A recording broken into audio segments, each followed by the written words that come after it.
Hey guys, जय Hind to all.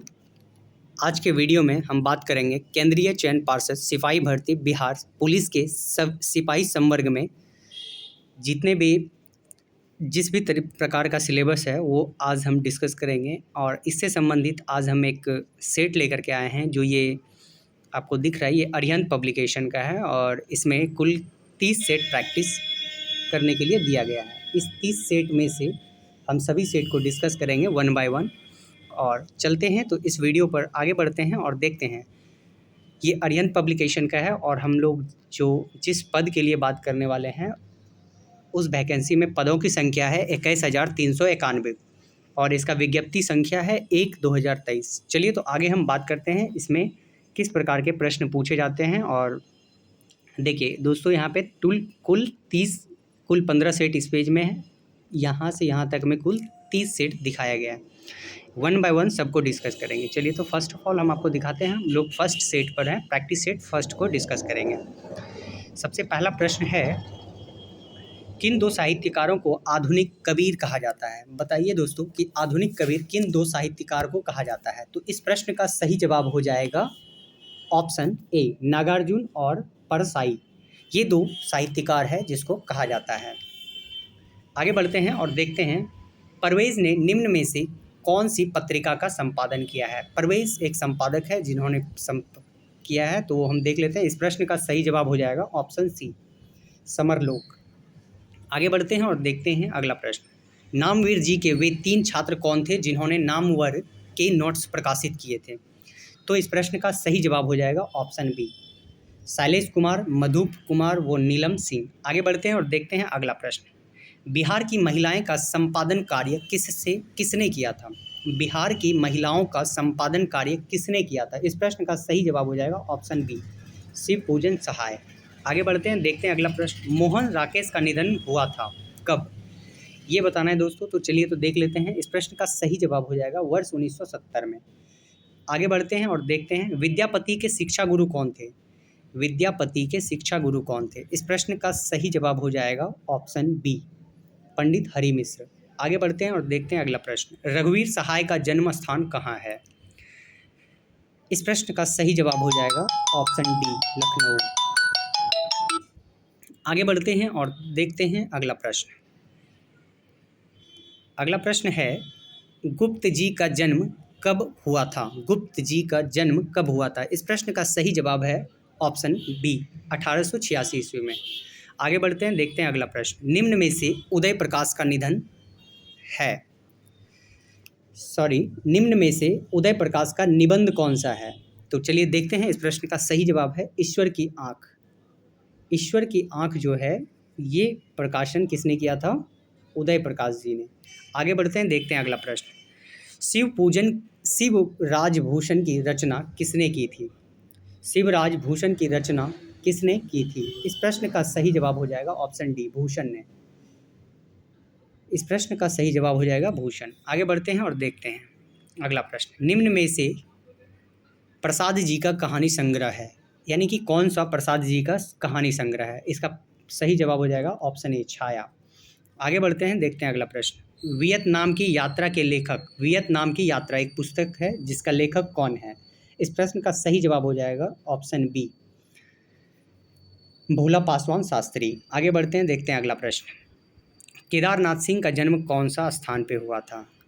इस प्रश्न का सही जवाब हो जाएगा ऑप्शन ए, बलिया, उत्तर प्रदेश। आगे बढ़ते हैं, देखते हैं अगला प्रश्न। विष्णु भट्ट ने 1857 ईस्वी के गदर का आँखों देखा विस्तृत विवरण किस पुस्तक में लिखा है? इस प्रश्न का सही जवाब हो जाएगा ऑप्शन ए, मांझा प्रवास। आगे बढ़ते हैं, देखते हैं अगला प्रश्न। नाभादास किस काल से संबंधित थे? नाभादास जो है दोस्तों किस काल से संबंधित थे? इस प्रश्न का सही जवाब हो जाएगा ऑप्शन बी, भक्ति काल। आगे बढ़ते हैं और देखते हैं अगला प्रश्न।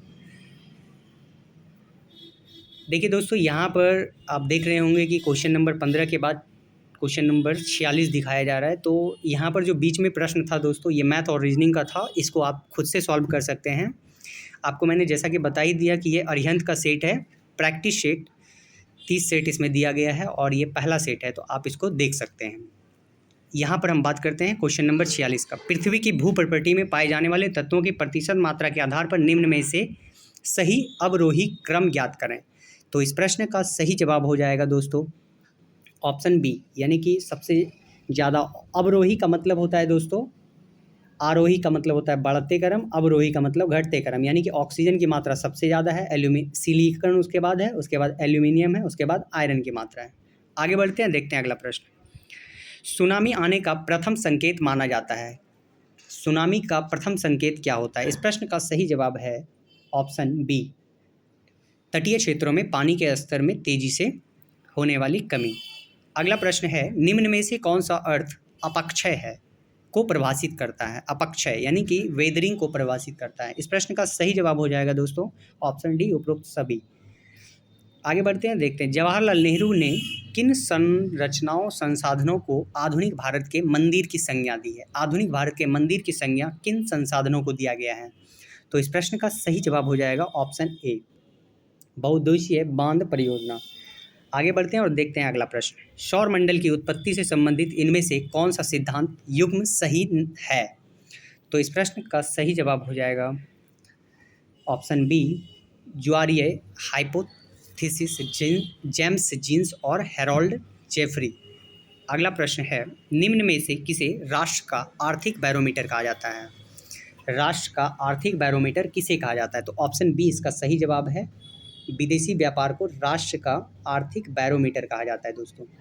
चलिए तो आगे बढ़ते हैं और देखते हैं अगला प्रश्न। निम्न में से कौन सी तरंग केवल ठोस पदार्थों के माध्यम से ही विचरण करती है? तो इस प्रश्न का सही जवाब हो जाएगा ऑप्शन डी, एस तरंगे। आगे बढ़ते हैं और देखते हैं अगला प्रश्न।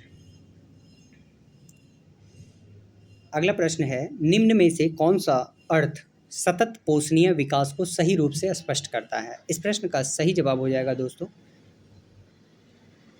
ऑप्शन बी, पर्यावरण की दृष्टि से विकास।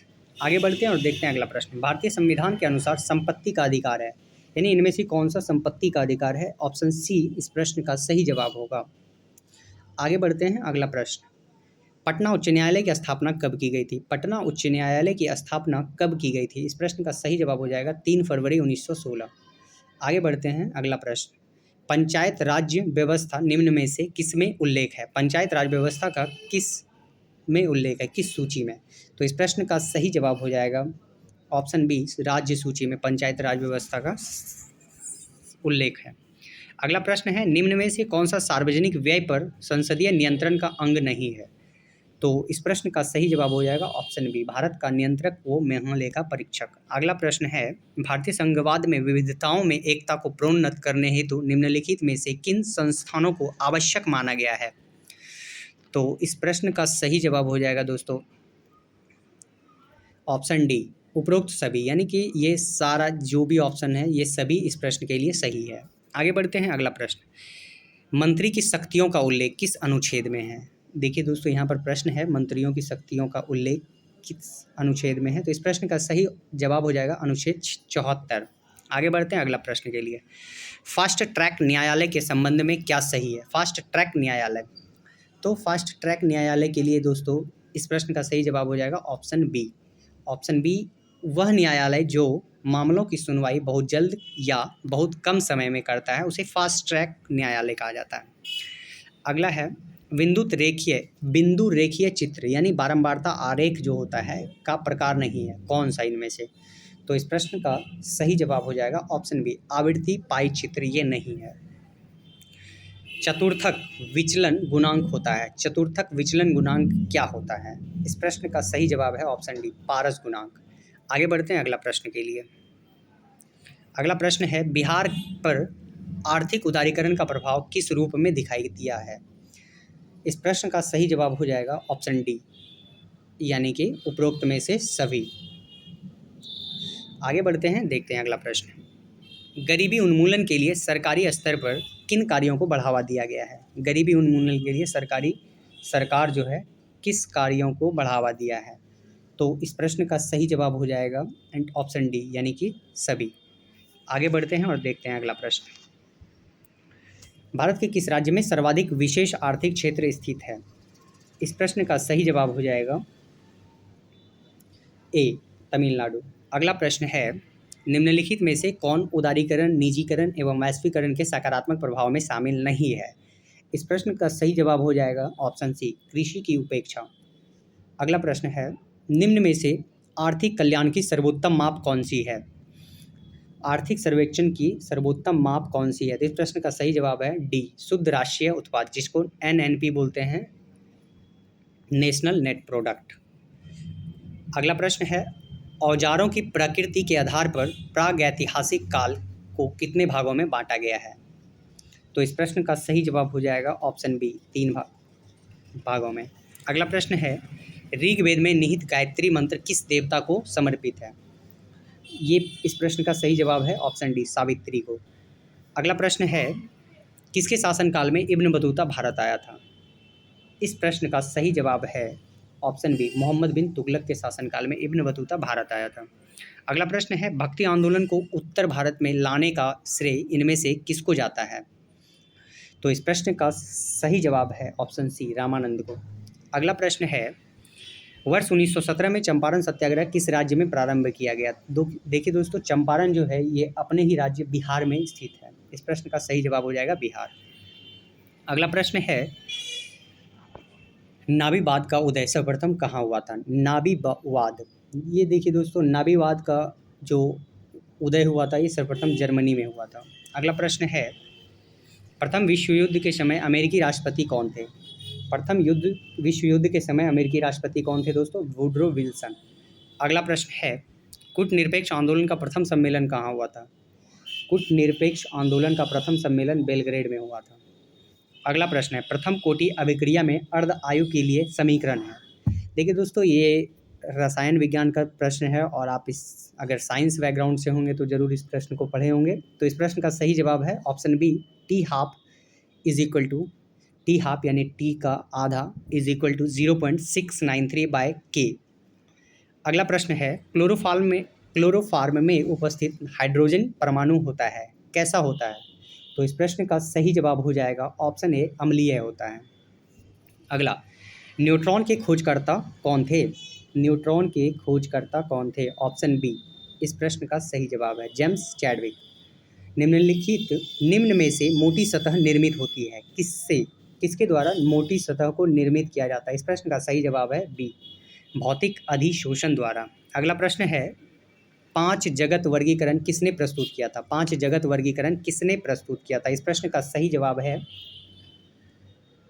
ऑप्शन बी, वीटेकर ने। अगला प्रश्न है,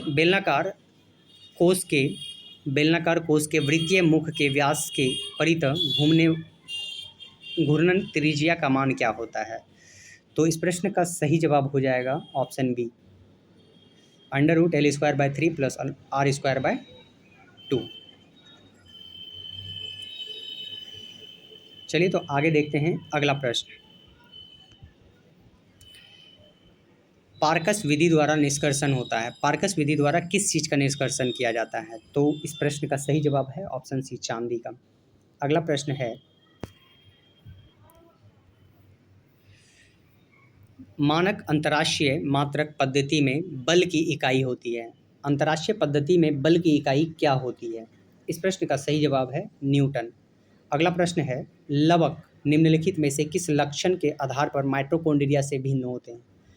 इस प्रश्न का सही जवाब हो जाएगा ऑप्शन सी, पर्णहरित का पाया जाना। देखिए दोस्तों, यहाँ पे पर्णहरित होता है, यहाँ पे मिस्टेक हो गया है, पर्णहरित आप कर लीजिए। लगभग समान आवृत्तियों की 2 ध्वनि तरंगों के अध्यारोपण से उत्पन्न विस्पंद का वेग होता है। तो इस प्रश्न का सही जवाब हो जाएगा ऑप्शन डी, 0। अगला प्रश्न है, बंद परिवहन तंत्र किसमें पाया जाता है? बंद परिवहन तंत्र, इस प्रश्न का सही जवाब है सी, कशेरुकियों में। अगला प्रश्न है, एक आदर्श गैस के आयतन में 50 न्यूटन प्रति मीटर स्क्वायर नियत दाब पर 0.5 मीटर क्यूब का प्रसार होता है, गैस द्वारा कृत कार्य क्या होगा? तो इस प्रश्न का सही जवाब हो जाएगा दोस्तों ऑप्शन ए, यानी कि 25 जूल। ये तो फिजिक्स का न्यूमेरिकल है और आप इसको सॉल्व कर सकते हैं।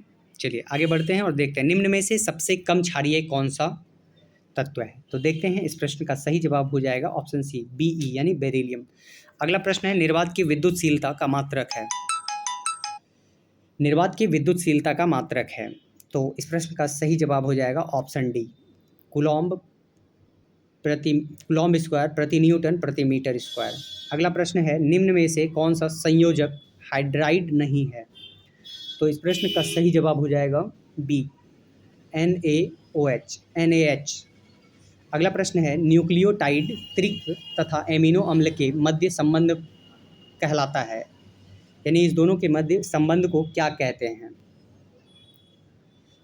इस प्रश्न का सही जवाब हो जाएगा ऑप्शन सी, आनुवांशिक कोड। अगला प्रश्न है, एकल जीन एक से अधिक गुणों वाला निर्धारण नियमन करे तब जीन कहलाती है। कौन सा जीन कहलाता है जब एक से अधिक गुणों का निर्धारण करने लगे? तो इस प्रश्न का सही जवाब है ऑप्शन सी, बहुप्रभावी जीन। अगला प्रश्न है, एक लंबे धारावाही चालक तार जिसमें 1 एम्पीयर की धारा बह रही है से r दूरी पर चुंबकीय क्षेत्र की तीव्रता 0.4 टेस्ला है, तो 2r की दूरी पर तीव्रता क्या होगा? तो देखिए दोस्तों, यहाँ पर इस प्रश्न का सही जवाब है ऑप्शन ए। तो सीधा सीधा आपको याद रखना है कि सीधा आधा हो जाता है, लंबाई अगर 2 गुना होता है तो तीव्रता का मान आधा हो जाएगा। रेशम कीट पालन को कहते हैं, रेशम कीट पालन करने वाले को क्या कहा जाता है दोस्तों? इस प्रश्न का सही जवाब हो जाएगा सेरीकल्चर। अगला प्रश्न देखते हैं, निम्न में से NAND यानी नंड गेट को प्रदर्शित करने वाला कौन सा चित्र है? यहाँ पे 4 चित्र दिखाया गया है, इसमें से नंड गेट कौन सा है? नंड नॉट और एंड को मिला करके बनता है। और देखते हैं इस प्रश्न का सही जवाब है सबसे ऊपर वाला, यानी कि ये वाला, ऑप्शन ए। अगला प्रश्न है, बेकिंग सोडा का रासायनिक सूत्र क्या है? बेकिंग सोडा का रासायनिक सूत्र ऑप्शन ए सही है, NaHCO3। अगला प्रश्न है, ए 1 मीटर इज इक्वल टू 10⁻³ में 10⁻³ का मात्रक होगा, यानी इधर क्या लिखना पड़ेगा? तो इस प्रश्न का सही जवाब हो जाएगा ऑप्शन सी, मिलीमीटर। अगला प्रश्न है, हैलोजन तत्वों का वर्ग है, हैलोजन तत्वों का वर्ग है, यानी कि हैलोजन किस वर्ग का तत्व है? तो इस प्रश्न का सही जवाब हो जाएगा ऑप्शन सी, 17। अगला प्रश्न है, उच्च आवृत्ति तरंगों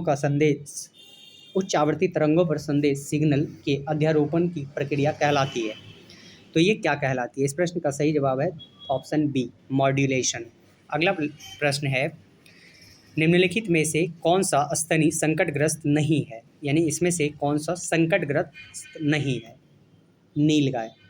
बाकी सभी जो स्तनी हैं सभी संकटग्रस्त हैं, यानी कि उसको बचाए जाने की आवश्यकता है। तो जय हिंद, मिलते हैं अगले वीडियो में। अगर आप हमारे चैनल पर नए हैं तो चैनल को सब्सक्राइब करके वीडियो को शेयर कर दीजिए। धन्यवाद।